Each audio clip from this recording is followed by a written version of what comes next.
Welcome back to Golden Rule Radio. We are seeing this week what we talked about last week, which is the dollar rallying. Gold has come down a bit, silver come down.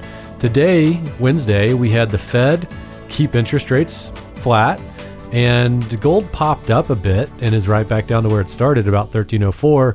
Silver ran up just above 1650 and is pulling back into the 16 and a quarter range.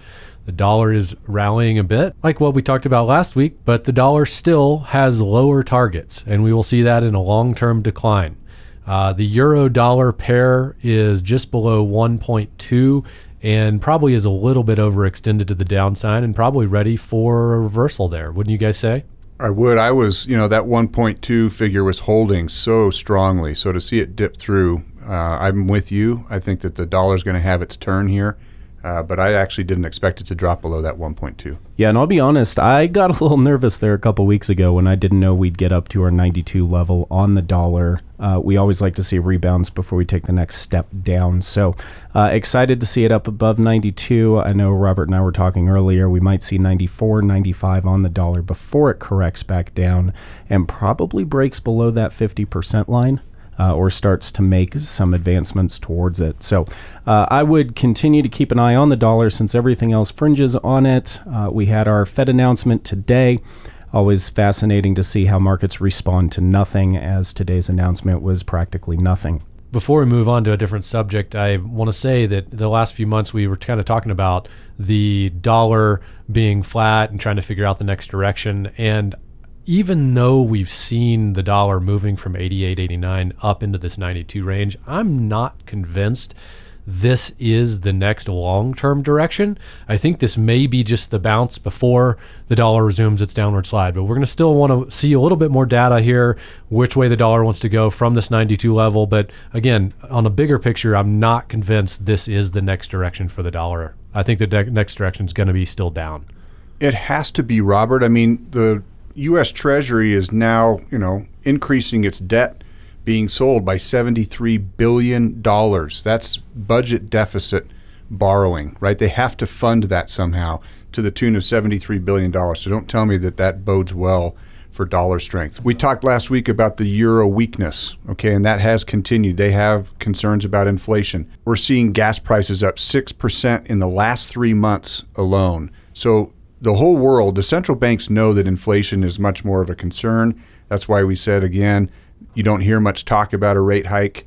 We'll see what ends up playing out here, but I'm with you. Macro, long-term dollar weakness. And remind you, this is May, so gold is seasonally weaker in May. So this, I think, is a good opportunity for people looking to add to their positions in metals with May, and I think June is a seasonally weak month also. So kind of corresponds to what we're watching in the currency markets with the dollar strength, gold, silver weakness. And I'm going to jump in, Miles. You've said for months that 1300 is key support, but so is the 1285 if we fall below that. Do you think that's still the case on gold?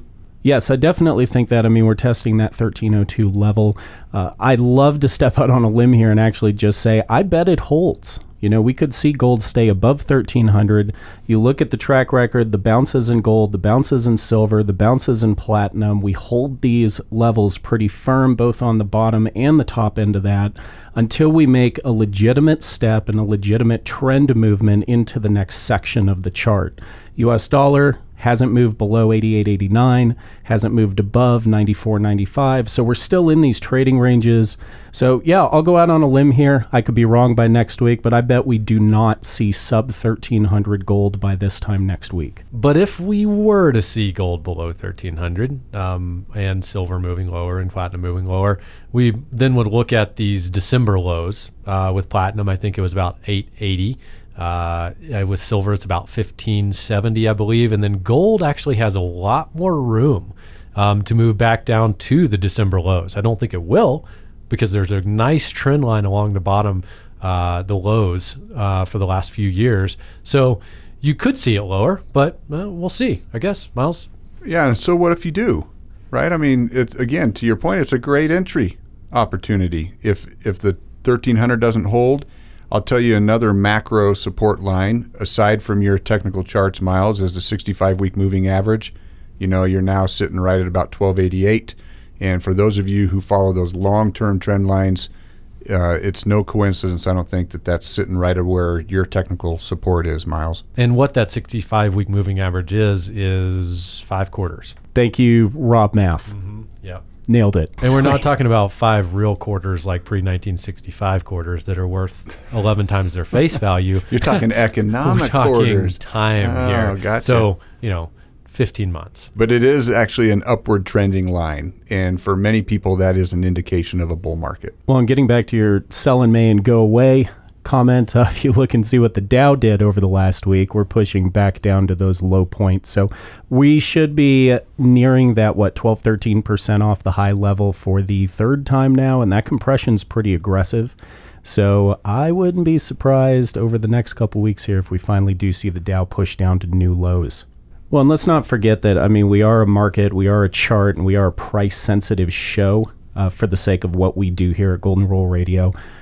Let's keep in mind that the real reason all of us got into metals for the first place, and most of our clients get into metals in the first place, is for that long-term preservation, the concerns over inflation that we were talking about earlier in the show, just long-term expectation that today's purchasing power isn't going to be tomorrow's purchasing power. So while we try to work in these investment strategies and look at markets and do all these additional things, this is just icing on the cake compared to the real reasons why we all own gold. That's right. They say there's 2 certainties in life, death and taxes, and I add a third one, inflation. Over time, you're guaranteed to have inflation. So, you're right, Miles. There's geopolitical strains right now. We've touched briefly on Syria last week. Encourage you to go do your homework. Iran this week, is really boiling over. Israel bombing into Syria and killing tens of Iranian troops, and now the threat of canceling out that nuclear agreement that we have with Iran that Israel's pushing so hard for. And anyway, to me, that's the pot boiling right there. But that aside, let's talk about the asset preservation you mentioned. Goldman Sachs, this may seem unrelated, but 25% of their workforce now is going to be computer engineers.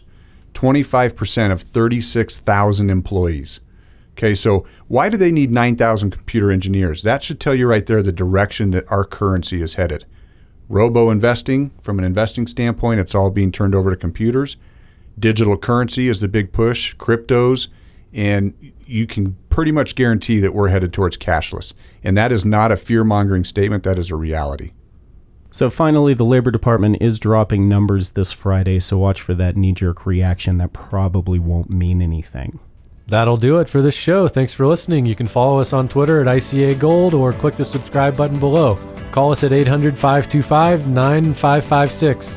Thanks for listening. Have a great week.